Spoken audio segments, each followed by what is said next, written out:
Today on You're a Better Artist Than You Think, solve plot problems with mirrored story structure. Featuring K.M. Weiland, author of Creating Character Arcs and Structuring Your Novel.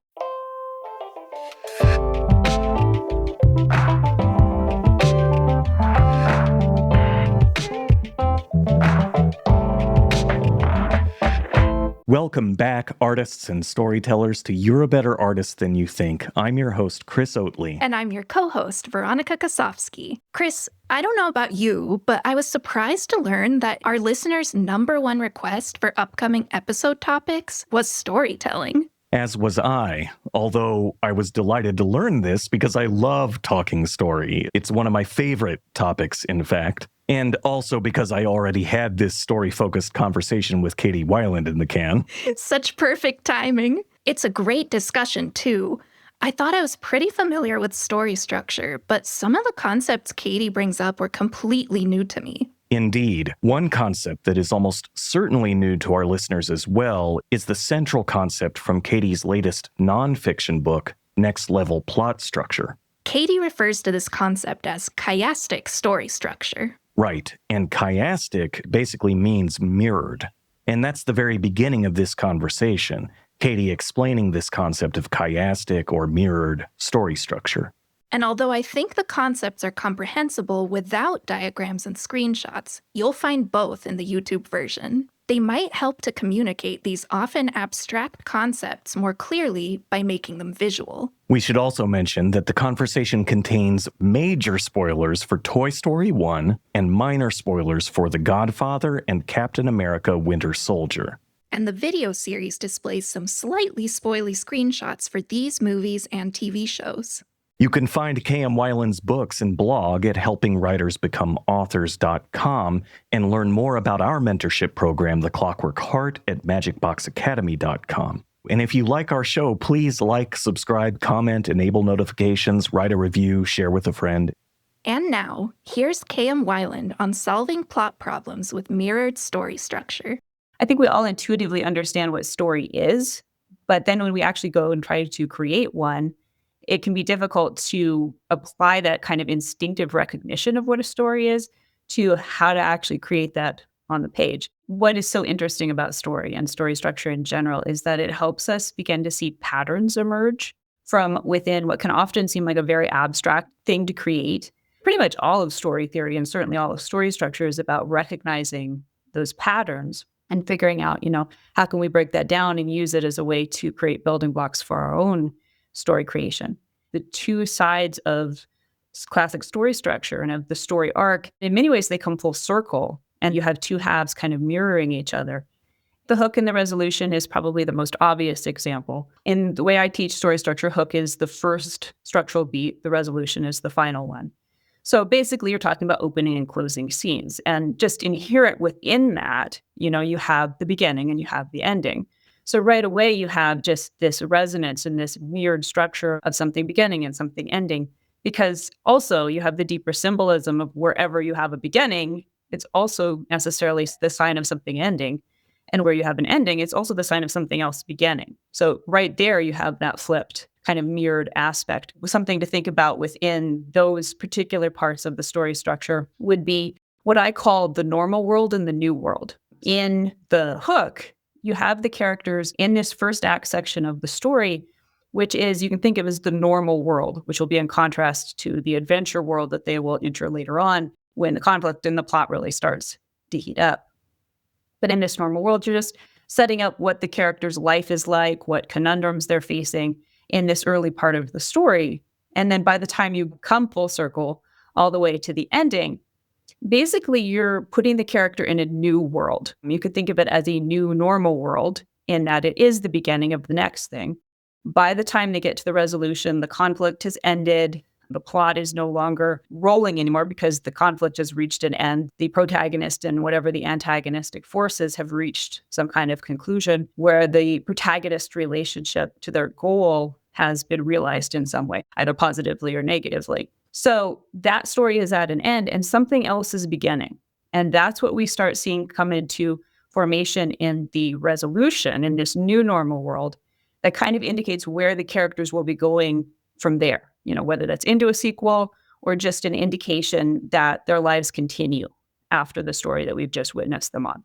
That is in many ways the most basic parts of chiastic structure. You've begun with the character in one specific place, one normal world, and then by the end, you've brought them all the way around into a new normal world. So Woody is totally in charge of Andy's room and is the boss and the best at what he does. Enter Buzz Lightyear, who flips this whole paradigm upside down, but we end with their best friends and they're kind of committing to take care of Andy and do that collaboratively, a co-parent kind of. Yeah. Yeah. Yeah, exactly. That's a great example because the normal worlds are, in fact, mirror images of each other. They're the same thing. It's still Andy's room. It's still the same story world, but everything is changed. And by bringing it back to Andy's room again, it allows the storytellers to contrast everything that's happened. So we completely see how Woody has changed, how Buzz has changed, and how the story world has changed around them, but also how it has remained the same. Yeah, the more variables you have, the more difficult it is to discern the results of the experiment. Yeah, exactly. Exactly. And I think that's what a good resolution does, is it harks back to the beginning and it shows you why this story mattered, what this story was about, versus all the, millions of different aspects that could have been the story, but the author chose to focus on the particular through line that they did. Yeah, that's great. Hey friends, we'd like to take just a moment and invite you to join the Magic Box Brush Club at digitalartbrushes.com. There you can claim your 100% free lifetime membership to the Magic Box Brush Club and get new digital art brushes with accompanying tutorial guides every month for an entire year. Visit digitalartbrushes.com and join the Magic Box Brush Club today. Can you give us an example, one from your book or one that you just really like, of act break moments and how those mirror each other when you're thinking of it in this chiastic way? The first plot point is that major plot point that happens between the first act and the second act and signals that transition between the normal world of the first act into the adventure world of the conflict in the main plot. And then the third plot point mirrors that by being kind of the exiting plot point. It's the swivel between the second act into the third act. We see how they mirror each other just in being that they're the bookends of the second act. Right. And in many ways are some of the biggest and most powerful and important story beats within the entire story. So they're usually really big moments, and they're both doorways of no return or thresholds. Often we'll hear that term doorway of no return applied to the first plot point, to that exiting of the normal world into the adventure world. But equally, that third plot point, that entrance into the third act, is also a doorway of no return. You see the characters, having to choose to walk through these thresholds and to leave the people who they are, their own belief structures, sometimes actual settings, by choice because they recognize it's the only way forward within the plot. Story, as I view it, is always about change to some degree or another. That's what creates that arc of story, whether it's the characters changing or the world around them. And so it's a necessary progression of growth. Within character arc, I talk about this as the lie the character believes. And it's a mindset that's become dysfunctional for the character, but isn't necessarily easy to let go of. It's a struggle to the death, right? There's a part of themselves, of their ego, that they don't want to let go of.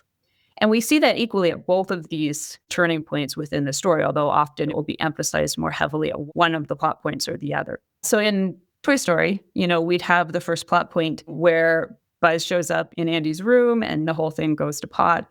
And it completely changes Woody's world. Even though he doesn't actually change settings, he does find that his setting completely changes around him. And, the identity that he held as the boss of Andy's room is now challenged, not just because Buzz has shown up, but because his own leadership skills are no longer proving functional within this new paradigm. Yeah. And then we come all the way across the second act to the third act, where we are faced with more literal death in this case, where Buzz and Woody are stuck in Sid's room and they're trying to get across. And they have a chance. They have, the jump rope or whatever it was stretched between Sid's room and Andy's room. And the other toys realize that Woody did not take good care of Buzz. Buzz's dismembered arm is hanging out the window. And it becomes this moment of despair where the bridge to the old world is literally cut. It's great symbolism because, the jump rope that they would have used to get across is gone. They have no choice but to completely surrender to the third act world and the climax of trying to get out of Sid's room, get on the moving truck, and get back to Andy. Yeah. Yeah, it's amazing, huh? Just amazing. Can you tell us more about the thematic lie, maybe with some other examples, so that we can really understand what we're trying to do with a character? I think when structuring stories, a lot of times it does become very focused on plot. We can kind of lose sight of the character. And so I think this idea of the thematic lie really helps to keep first things first. A common argument that I have heard throughout my career is that plot is more important than character, or character is more important than plot, depending on which camp you're coming from. I wholeheartedly disagree with this. I believe that not only are they equally important, but that they're inherent to each other. And the glue that holds them together is the theme, which I also think is often misunderstood because it is this really abstract concept, and there's lots of different ways of trying to explain what a theme may be. Personally, I find the best way to go about it is to do it intentionally by understanding that theme is inherent in plot and character, just as plot and character are inherent in theme. And how that works is by looking at the heart of the character arc. So that is what's going to drive the plot, and that's also where you're going to find the theme, because ultimately what theme is whatever your plot is saying about the world. It's whatever your plot is proving works or doesn't work by the time you get to the end of the story. And that could be something, very abstract. It could be something very moralistic and focused on what's morally right and good. Or it could be just something practical. Like, this is literally what you have to do to survive a zombie apocalypse or something. These are the skills you need. The engine at the heart of all of this is what I call the lie the character believes. As I mentioned a minute ago, this is basically just a dysfunctional belief. Now, it's not necessarily a bad belief or a wrong belief. It's simply something that by the time this story begins is becoming dysfunctional for the character. Toy Story is a good example because the lie that Woody believes was totally functional up until the point when Buzz gets there. I'd probably phrase his lie something along the lines of that it was important to be the most important. His value was in being the most important and the most of value to his owner, Andy, in this case. And the arc he has to take in, learning that's not true, learning that there's value in collaboration and sharing and friendship. And that truly, that was what ultimately allowed him to be of service to Andy by the end of that story. But at the beginning of the story, we can see that's not necessarily dysfunctional. It's not necessarily wrong. And it certainly is working for Woody. Up until Buzz arrives, it is working for Woody. So I think that's important because a lot of times when people hear the term lie, which I like because I think it's very, it just cuts to the heart of it, but it is very simplistic. It's very black and white. And it makes it seem like this belief must be something terrible, some horrible thing that we're telling ourselves or telling others that isn't true. But it is relative. So I think that's a really important place to start. But understanding that it is a dysfunctional point of view that becomes more and more dysfunctional as this story continues allows you to create this arc of change over the course of the story in which the character is being asked to learn and embrace the thematic truth. So ultimately, whatever your story is positing as the more functional perspective, the more functional mindset or way to be in the world, that is going to be the heart of your theme. So if you understand that, that then allows you to create a plot where as your character is moving through these actions, moving toward whatever their desire or their goal is, being obstructed by conflict of one sort or another from the antagonistic force, and having to adapt and learn and grow their mindset and therefore their skills or their ability to respond to whatever they're encountering, that is what creates the plot. And if you understand that, it lets you troubleshoot and double check what you're creating and to also be able to kind of zoom out and ask yourself, if this is my theme, if my theme is about exploring what it means to be of value, then how can I create a plot and a setting and the story world that can kind of act as an externalized metaphor for this? So really what the characters are doing in the plot is just acting out this thematic premise. And again, Toy Story is a good example because they literally created this world where it's about toys. It's about objects that are being used and therefore are finding their value in that. And then throughout the course of the story, have to learn and grow. And honestly, I hadn't thought about that until just right now regarding Toy Story, how perfect that is as this metaphor for what the theme was actually about. I mean, what better than toys? That's something that literally has its value in being played with and being used. Yeah, it's amazing. Yeah, that movie only gets better. It only gets better totally. The more I've analyzed it, and I've done a lot of that throughout my teaching career. You said that the midpoint is, I think you said it's the most crucial moment in the story, or the most crucial aspect of the story? Well, I mean, I think it's hard to actually pull one piece out and say it's the most important. I just recently did kind of refresh of a foundational structural series on my blog. And every week when I was writing the email, I'm like, this is the most important point. And then I'd get to the next week and I'm like, no, Right. wait, this is the most important. Yeah. But it is true that the midpoint is very crucial. It's the center of everything. It's the only beat that isn't mirrored by another beat. It mirrors itself within its own structure. But it is that centerpiece where you find out what the story is really about and where it's going. And in a lot of ways, everything in the first half builds up to the midpoint. And everything that happens in the second half, even though lots of things may happen, but everything is born out of the seed of the midpoint. The midpoint will determine what actually happens and how the characters are able to function in that second half of the story. So it's very important. And I do think it's kind of overlooked. Can you give us an example of the structure of the midpoint itself? You said it has its own kind of internal structure. Can you help to break that down a bit for us? We've been talking about how the two halves of story mirror each other. And I think it was James Scott Bell who originated the idea of the mirror moment within the midpoint. And it's this idea specifically that the character sees themselves, whether in an actual mirror or reflection or something. But it's kind of this aha moment where they see themselves and they see the nature of the plot in a way they never have before.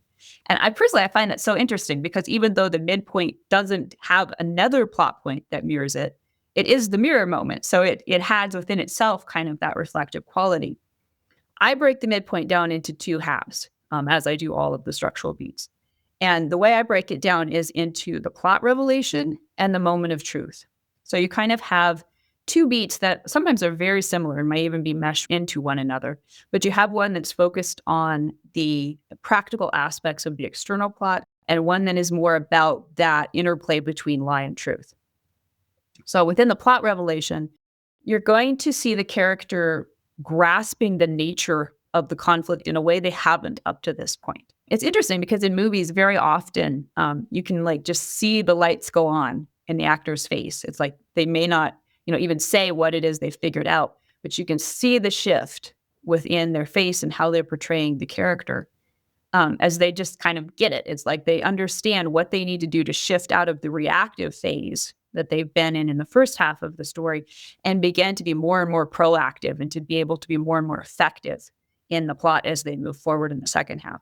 Michael Corleone. Yeah, exactly. Where I first recognized that was when I was watching Winter Soldier from the Marvel Cinematic Universe. At the midpoint, the character that Chris Evans plays in that, as he gets the plot revelation, you can just see in his eyes, he got it. And that solidified for me the idea of the plot revelation at the midpoint, because you could literally see it happening on the screen. Anyway, if you watch during a lot of movies and you notice at the midpoint, you'll often see that's something that happens. The other aspect of the midpoint, and for my money, the best aspect, the most exciting one, is the moment of truth. And this particularly has to do with the character arc.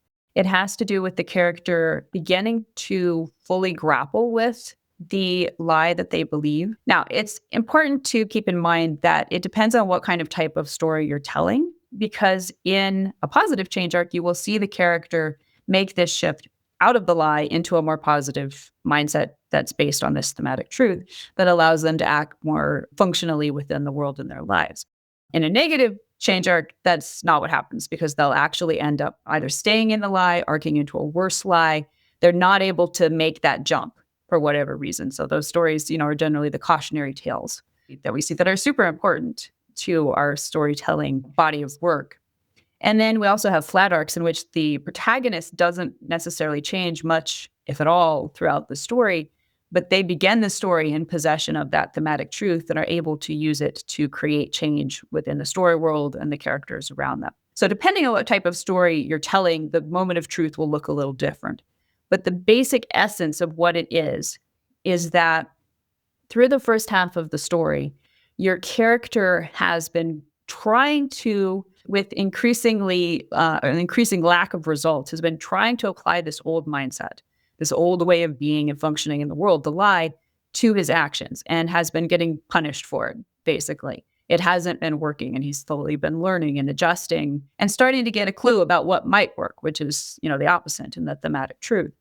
By the time they get to that midpoint, they're going to experience a significant moment of truth. And the midpoint signifies a shift. So we can think of in very general terms the first half of the story as being about reaction, and the second half as being about action. And that's meant in the sense that in the first half, the character doesn't necessarily really get it. Like, he's trying, but he may not even understand what the true nature of the conflict is, which is where the plot revelation comes in. And he certainly doesn't understand how to be effective in moving forward toward his goal against the antagonistic force, however that's manifesting within the story. So he reaches this moment of truth at the midpoint. And this is the moment where he gets it. He's like given the truth. Something happens and he sees what the truth is that he's been, fighting against or looking for the first half of the story. Now, what's important to understand here, because you've got a whole second half of your story left to go. So obviously there's more growth to happen, and the character, isn't going to be completely effective in a plot right away because the story would be over. So what happens here is the character gains the truth, but he doesn't yet let go of the lie. Maybe I can just, take this new way and add it on and everything will be even better than it was.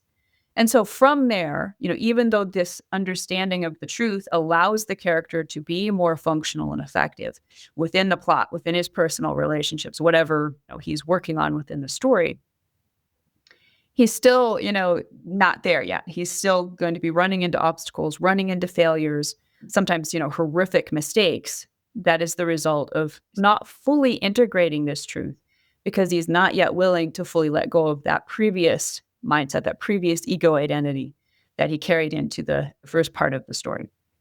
So the moment of truth, this midpoint within the story, it signals this shift, this pivot. It's like a swivel in so many different ways, on the level of plot, where the character moves out of a reactive phase and starts moving into a more active phase, and on the level of character arc, where he signals the shift out of the lie into the truth, and also on the level of theme, in that theme is inherent in both of these.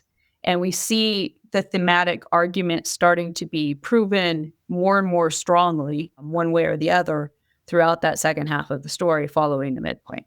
Yeah. Toy Story is one of my favorite examples of the power of midpoint. Buzz sees the toy commercial, not a flying toy. He has to face the fact that he is not an actual space ranger. That's the same theme you referred to when you were talking about Woody. It's important to be the most important. Yeah. And it's just Buzz's version of that, but it's kind of the same thing. And then for a significant portion, well, really for the remainder of the second act of that movie, Buzz is in a deep depression, essentially. Yeah. He's going through the stages of grief in a way that's very entertaining, but it's also really very real and raw and heartfelt. I Am Mrs. Nesbit.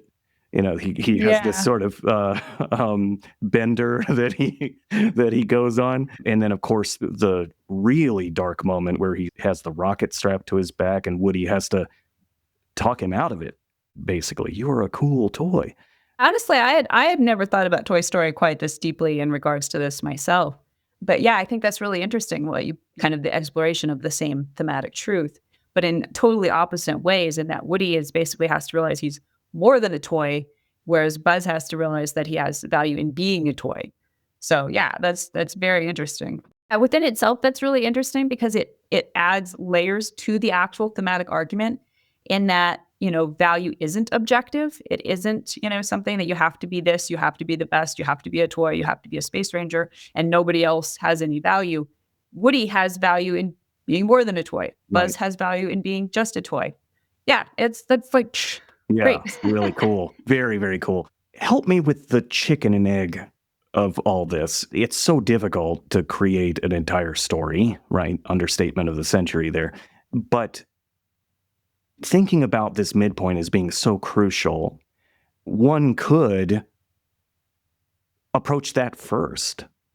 You could theoretically, especially thinking of your story in a chiastic way, like you talk about in the book, right? We could go to the midpoint first and extract the story from the midpoint in a way. And of course, it's probably not going to be literally that linear, but kind of. I think totally. The short answer is absolutely. In fact, I think James Scott Bell, who was the one who originated the term mirror moment, I think he has a book called Write Your Story from the Middle. Oh, interesting. And so that might be something for people to check out if they're interested in that. From my view, I really think it just depends on what your process is. What comes to you first. I think if you are sitting down and just literally brainstorming the whole thing, yeah, you can totally start with the midpoint. I do what I call the bob and weave, which is basically, I'll have an idea about something that's more character-based. I'll have an idea about something that's more plot-based. And then from that, I'll be able to, okay, well, this is the character. Then what are they doing? Plot comes out of that. And then I can ask, well, what's the theme that's emerging from that? And so it's kind of just one little piece at a time and just going back and forth between those three things, plot, character, and theme. And recognizing I have an idea for a scene here. Where does that fit within the overall structure? Does that make sense as a first plot point? Does it make sense as a midpoint? So I will just take the scenes that come to me and put them together in a structure and just a loose skeleton and see where they land. And then I'll start fleshing out. Or maybe you don't even know what the latter part of your story is. It helps you fill in the blanks. So if I know this is my first plot point, then not only does it help me lead up linearly to the midpoint, but I can also look at its mirroring plot point, the third plot point, and say, okay, how can I make that mirror this other aspect? And so, yes, it can get complicated and it can get overwhelming, but I don't know of any way to write a story that doesn't do that. Yeah. All of these things are great troubleshooting tools because they give you patterns that you could fit your story into and helps you to see, okay, this is missing or this is spilling way outside the lines over here. And it just can help you kind of double check and know what questions to ask about what you're doing instead of just stumbling along on blind instinct. And I do think that's another thing. I think, in general, people have very good storytelling instincts. And part of this is because we're just immersed in story, but also because fundamentally what story is and why structure works is because it's mapping, the arcs that we experience in our own lives. And it's just pulling it out and putting it in this dramatic structure. So inherently, we understand the shape of a story. We understand that this is supposed to happen here and this is supposed to lead to a climax and, so forth and so on. I do believe there's a universal shape of story, but the ways in which we explain it certainly are subjective. Right. But using those subjective understandings for people who have kind of figured out the shape of story can be really helpful in helping us solidify a framework for ourselves and understanding how to troubleshoot our own work.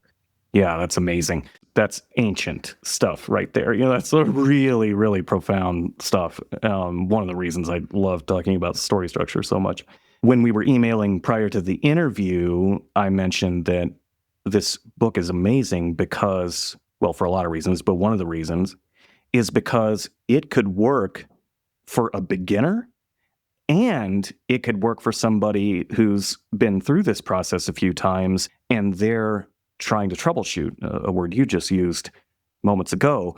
And I was wondering if you could give us some examples in working with your mentees or with people who write you of some things that have gone wrong and thinking about the story in this chiastic way was part of the solution. Here's an example that I do see quite a bit. And it is, let's just say you're writing a romance. A lot of times in romance, they'll bring in a suspense subplot. And that's all fine and well, but you need to be aware of what your structural through line is. So if your structural through line is romance, and that's what's showing up at all of the beats, That's what needs to be shown, particularly by the time you get to the third act. Whereas a lot of times, because the suspense aspect, seems more climactic, it seems like this is where the excitement and the drama really is. A lot of times that will then take front and center, on the stage in the third act.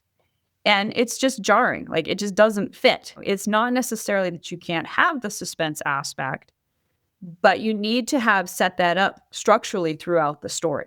It needs to have been something that was either given equal weight with the romantic beats, or at least was framed in a way that it makes sense for it to show up.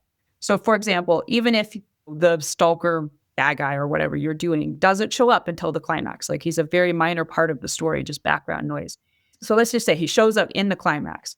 The mirroring beat of that is the inciting event. That means that the foreshadowing for that needs to be planted at that mirroring event. And again, if it's, something that actually does bear more weight within the story, that needs to be reflected throughout at every structural beat. If you want something really big to happen at this plot point in the second half, then the ideal place to foreshadow that is the mirroring beat in the first half of the story. Are there any other common problems that you see, things that just come up all the time that would be good for us to cover here? Because odds are a lot of our listeners are struggling with these things. Well, this isn't necessarily a chiastic problem, but something that I do see often enough that it's concerning is missing or seriously delayed plot points. Something I do talk about later in the book is structural timing. I'm very precise in how I explain structural timing, with the beats happening every 12% of the book. And I always share the percent mark just because I think that helps orient people if they're not familiar with the terms. But I do think people can get freaked out by the idea, your inciting event has to happen at the 12% mark and your first plot point has to happen at the 25% mark.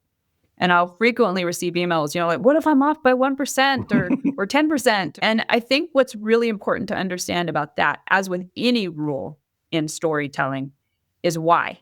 Why is the structural timing important? It's not just arbitrary. I didn't just make it up and stick it in there. The reason it's important fundamentally is because it controls the story's pacing. Yeah. If you have something happening at relatively even intervals, then it really helps create that momentum within the story. It doesn't mean you have to be super precise. It doesn't mean you have to be smack on the money on the percent mark. It depends largely on how long your story is. If you're writing a relatively short story, which I consider a movie to be, then you need to be really precise. And movies are very precise most of the time. You can time it down to the minute when their plot points show up. And if they don't show up, it's pretty obvious. Like, you can tell, like, oh yeah, that doesn't really work. Which makes movies a great medium to study story structure and structural timing. But in a longer work, such as a novel, and particularly really long novels, like, say, fantasy novels, you've got lots of room to play, honestly. I mean, let's say you wrote a 1,000-page book. If you're 100 pages off on your first plot point, nobody's going to notice. Yeah. Like, I've also read really long fantasies where I'm, studying the structural timing. I'm going through, trying to figure out what they're doing. And, I'm turning pages and nothing. And I mean, it can be like, was that the first plot point? What was that? That little blip that went by.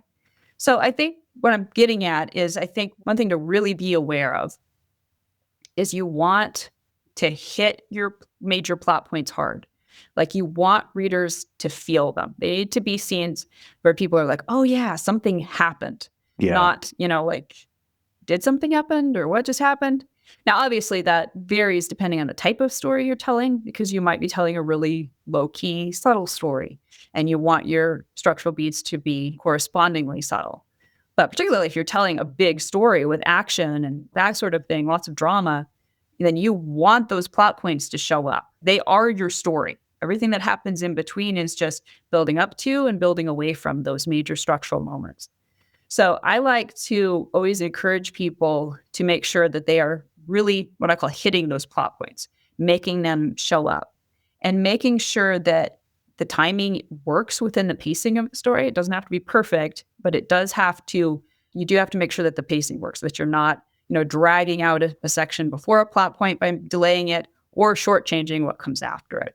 Because it will have a domino effect that affects the entirety of the story. Right. Yeah, it's amazing. Something I talk with my composition students about is the concept of workflow. I'm teaching my composition course. It's called Painting Drama right now. And we get to the midterm assignment and they have to do a golden age style illustration. Highly referenced human characters, an immersive environment, dramatic lighting, really technical stuff. As a precursor to that assignment, I take them through my own personal illustration workflow.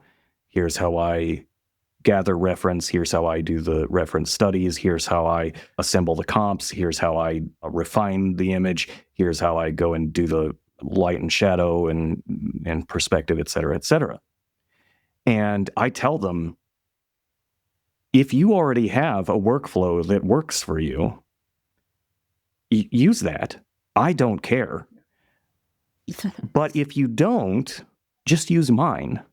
Not because I want you to use mine forever, not because I think I've figured out illustration and, this is the best capital B way to compose an image, but just for lack of a better alternative, just do it this way. Just do it my way so that you can do the assignment, so that you can get illustrations done. And then after you have a few under your belt, you'll start to realize, I want to revise my approach to this component of the process, or, I want to spend more time on this aspect and less time on this aspect when I'm under a tight deadline or something like this. And I think of story structure very similarly. Story structure is different in that there are these universal rhythms that they're part of human communication and human survival, of course.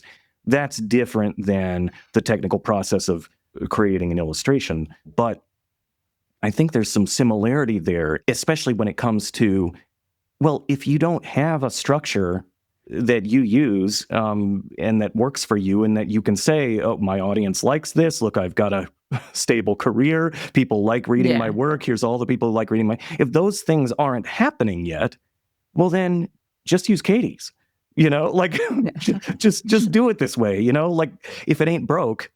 Yeah, I agree with that. And I like the way you phrase that about, if you don't have one yet, use mine. Yeah. And it's not necessarily, saying, like you say, use it forever.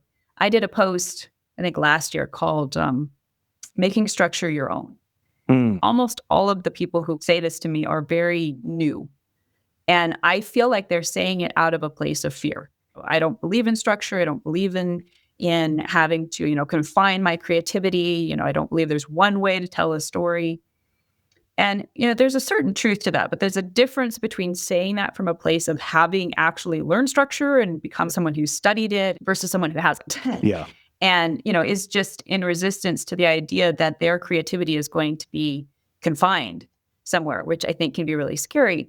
That, to me, is the beauty of what structure and story theory brings, is that art necessarily needs order. Creativity doesn't. Creativity can be wild and chaotic and, it doesn't, it can be just, whirling around in your backyard and calling it dancing. But if you actually want to do ballet or something like that, then you have to learn structure.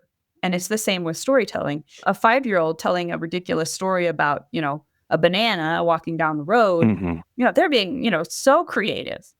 But if you're going to actually, create art out of that, you have to learn the structure. You have to learn the techniques of whatever medium you're in. So it is super important. It's something that I certainly have learned and grown more flexible with as I've gotten older and studied this, more and more. In the past, and I think it was kind of out of that fear-based mindset of like, mine was like, this is the way. There is one way and this is the way. Right.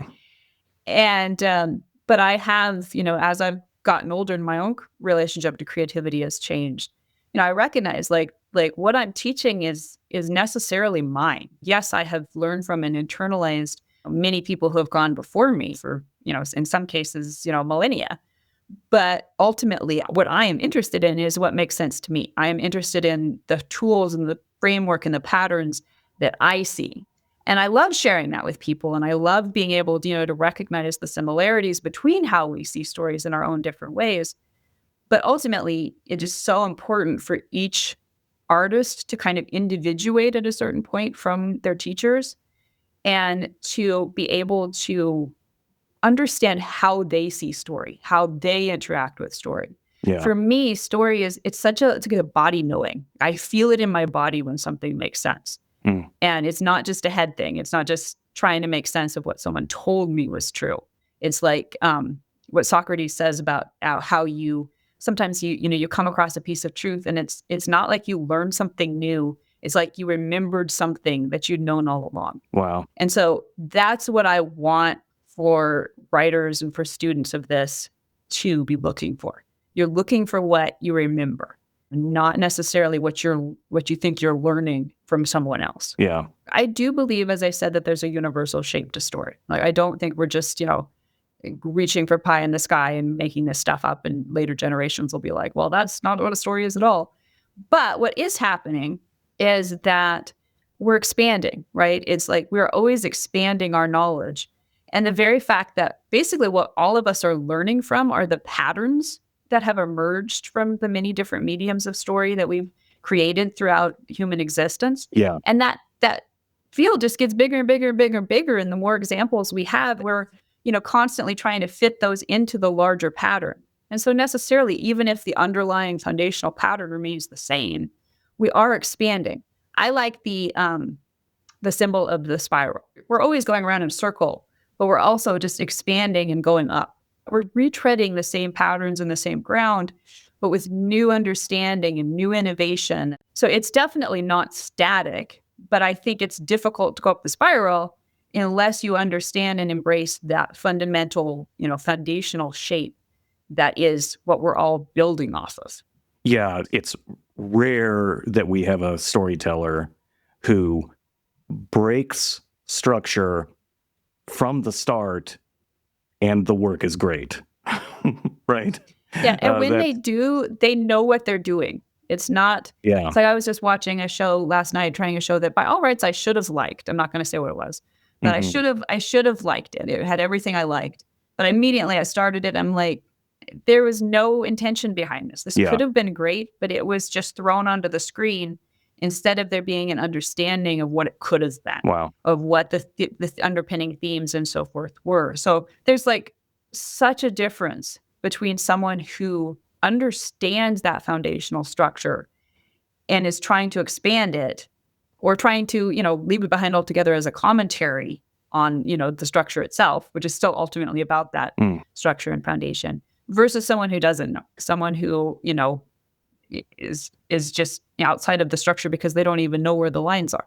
You can tell. I mean, anybody can tell. You can compare, a film made by someone who doesn't know what they're doing versus someone who does, but is being wildly experimental, and immediately tell the difference, whether or not you like either of them. Yeah.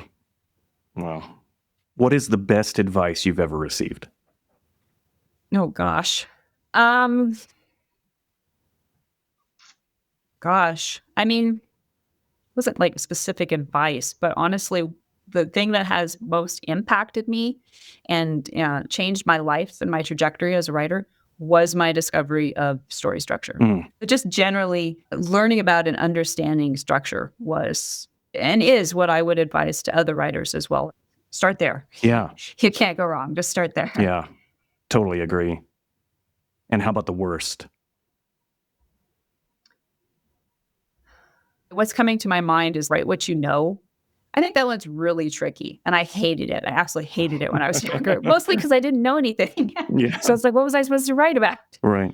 In the past, I would have said that's really bad advice. Now I think it requires like a qualifier. Yeah. It's good to write about what you don't know. It's good to like research stuff. And obviously, if you're writing historical fiction, which is what I was doing when I was younger, of course you're writing stuff that you've never experienced. But I do think the antithesis of that is the statement from Thoreau, where he says how vain it is to sit down to write until you have stood up to live. So I think instead of telling people, write what you know, I would tell people stand up and live and use your writing as a vehicle for that, because it certainly was for me, using it as a way to explore parts of yourself, parts of the world, the perspectives of other people that you don't have access to. Writing what you know and just, your own views and just sticking down that straight and narrow line, that is not the path to good fiction, and it's certainly not the path to personal growth. Yeah, that's great. In regard to your personal novels, What do you feel like was your midpoint as an author in your development as an artist? I got to be honest, like, I feel like I just went through the midpoint here not too long ago. Really? I went through like a significant period of burnout and writer's block that was not caused by, but did coincide with the pandemic. It was due to other things that were happening in my life, but a lot of perspectives and the way that I interacted with creativity changed as a result of that. And I haven't published a novel since. I'm working on something, but I can just feel how a lot of things shifted. Like I found the truth, right? But I'm still overcoming the lie. And so my own expansion with my own creativity, I do feel it's like I'm in a place of discovery and I don't know quite where it's taking me. So I think that for me, the midpoint, just to sum it up, was basically a realization that creativity is something that has to be nurtured and honored, that it is not something that we can just use as our servant, so to speak. We're the master of it and it's going to do whatever we want it to do, to serve our own ends, whatever that may be. You can't approach, at least I can't, this is what I've learned, is you can't approach it from a workaholic perspective. Like it is something that has to be treated with, like I say, with care and with honor, and you have to be willing to wait for it to speak to you rather than just going after it all the time and thinking that you can, harvest the results of it and that there'll always be something there. So it very much linked with other, lessons I've learned in my life about dealing with burnout and that kind of thing. But I do feel like there's another chapter, like there's something coming that I'm yet to expand into and learn about the nature of creativity and how that all works. Something that I'm very committed to above and beyond writing, above and beyond creating, is just being willing to learn, being in devotion to learning and growing and seeing where that takes me and being willing to, sacrifice identities along the way. I'm not saying this is where I'm going, but being willing to sacrifice the identity of writer. I mean, that was something I really had to face during the 3 years where I had writer's block and I wasn't writing. And I built this entire business around being that. And it was very instructive and humbling. And I learned so much about myself, about the creative process. And I do feel like I am just more interested now in really serving that creative process than I am in just telling people how to write. That is definitely a truth that I have learned in the last 10 years or so. There's so much more. There's so much more to this than just the ABC of certain techniques. Yeah. I think that coincides with getting older for sure. I mean, I know that's been my own experience too. I might not have told a group of students that I don't care what workflow they use 10 years ago, right? I might have been a lot more like, here's how you do it. I might have been a lot more prescriptive about it. I do care. I just care that they use one with which they can get consistent results and that they can hit their deadlines. And then, they can get creative with it as they go. And I'm emotionally invested in their success. Totally. I just want them to get their homework done and make it good, In a single word, how would you describe your mindset prior to this writer's block kind of trial by fire? Honestly, the word that comes to mind, this is probably way over dramatic, but the word that's coming to my mind is desperate. And I mean that in the sense of being on that trajectory, that whole workaholic mindset, the using my creativity and my relationship to that as a resource to be mined and to be taken advantage of, basically. Doing that from a place that wasn't well integrated, that was constantly about needing to prove something to myself, ultimately, but just always feeling like I was running. And then, running into burnout and realizing that at the very least, that's not sustainable. That mode of being, that insatiable need to always have more and more and more, improve yourself, that's definitely not sustainable for an artist. I don't think it's sustainable in any field, but in a field where you need to be so in tune with your creativity and therefore your intuitive self and just the quiet parts of yourself, having that, just that constant push, push, push, go, go, go mentality is really destructive in my experience. And so in a word, how would you describe your mindset now? I think the word I'm going to choose is open. And I look back at where I was 10 years ago, and I know so much more than I did then. And I've grown so much and am capable of so much more than I even realized was possible 10 years ago.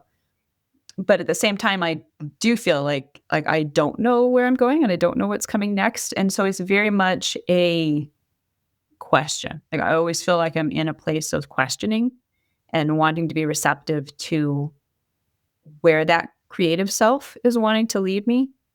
So I think the fundamental difference, like my lie and my truth before and after that midpoint, was leading from a place where I felt like I had to be in control and I had to be in charge versus shifting into a place where I'm willing to be receptive. Wow. And to follow the lead of that more intuitive, creative self. Yeah. Yeah. I would always hear authors talk about how their characters have minds of their own and this kind of thing. And I would just kind of be like, what's that like? What world do you live in? And I think I'm getting that now. I think I'm starting to understand this a bit more. And of course, then they can totally ruin your story structure and you have to deal with that. But it is a thing that I'm starting to really... I'm just kind of letting them play more. And then I'm kind of like, okay, well, then if this is what we're doing today, this afternoon, we're just going to be kind of writing this scene that maybe I won't use. And I'm starting to feel kind of nervous because I'm so cautious about time. Well, then I just have to let go. This is what they're doing, and I've thrown away so many scenes that I'm sad about. But at the same time, I know my characters better than I've known any other characters that I've worked on. Yeah, no, I relate to that a lot. Yeah. I relate to everything you just said. Yeah, it's wild. Okay, last question. Our podcast art is an elephant holding a feather, and this is a reference to Dumbo, who had a magic feather that he learned was not magic, and that he did not, in fact, require the feather to fly. Whether it's an intangible or it's a literal thing, what for you would you say is your magic feather or a magic feather? Something that you thought you needed, and then something happened where you realize, oh, I can let go of this feather. Yeah, I think all of what I said previously kind of ties in. It's hard to say exactly what the feather was. But I remember early on in the process of the writer's block, and the writer's block was about fiction. I wrote a lot of blog posts during that time, so it wasn't like I wasn't writing. Sure. And I remember writing a post that was, I think it was called Creativity versus the Ego. And it was based on a journaling thing that I'd done just for myself, where I was really struggling with the story that I had been writing and it wasn't working. And realizing there was this whole aspect of myself that I recognized was ultimately very egoic, that, needed to only write what was really good, needed to only ever put out there where other people could see it, what was perfect and what lived up to everything that I teach. I think it's a very interesting thing about being a writing teacher is that people think that you necessarily are able to live up to everything that Right. you understand and you teach. And it's not like that at all. We can notice these things, but, we're also trying to put them into practice. Yeah. I say my first memory was of myself. I was up in a treehouse at a family reunion telling myself a story. So I've always told stories, and I had this very, very intuitive, very creative relationship. Like I would walk with my characters through my life. That was like my childhood. Wow. And then I became a professional writer, and all of a sudden it became very serious work. And I think that at a certain point, it's like that egoic part of it took over and, turned into the workaholicism that led to burnout and so forth and so on. And so, being able to recognize, I can write without my ego. I can write total crap. If that's what I want to write, if that's what makes me happy, then that's what I can write. It doesn't mean I have to publish it. It doesn't mean anybody has to see it. That was something I told myself during that time. You don't ever have to publish again. And I haven't so far, a fiction. It doesn't mean I never will, but knowing I don't have to, that I am writing for myself, that I have proven everything I want to prove as a professional writer. I've won awards. I've been published internationally. I don't need to prove anything else to myself. But that was so hard. I mean, it was literally an ego death to recognize that and let it go. But in doing that, I do think there was an element of freedom. and just a remembering. It wasn't so much like a realizing, oh, I can write without my ego. It was more remembering, like, this is how it used to be. This is why you fell in love with this in the first place. This is who you were, this is who you've always been, before you started taking it so very seriously and making an identity out of it. Yeah, it's amazing, isn't it? It's always humbling every day. Yeah. But it is also so beautiful. Like, I've just found so much more beauty in it in the last 10 years than I did in the previous 10 years. Yeah. Yeah. My favorite old people are people who have, maybe they never lost it, I don't know, but they certainly, whether they recaptured it or they've held on to it, that childlike passion and wonder and mischievousness and all this, it's really, it can be really a really precious thing to be reminded of that, of what did you lose all track of time imagining when you were 5 or whatever. And when I'm talking about my work that I did when I was younger, a lot of artists say, oh, I can't look at my old work, it makes me cringe, this kind of thing. And I don't feel that way. I look at the older work and I just go, what does young Chris need to teach me? What is he trying to remind me of? And I'm proud of him. I'm proud of him for working hard and trying his best. Even if I see things that I would critique, that's kind of beside the point. There's a different lesson there. Yeah. Yeah, I can't remember who said it, but I remember reading a quote from someone who said, the fact that you look back on earlier works and, think they're not so great, all that is a sign of your own good taste. Yeah. Your own taste has grown that much more since when you wrote whatever it was or you created whatever it was. And so it's not, necessarily that what you wrote was bad. It's just that you're better now. Yeah. Yeah, it's great.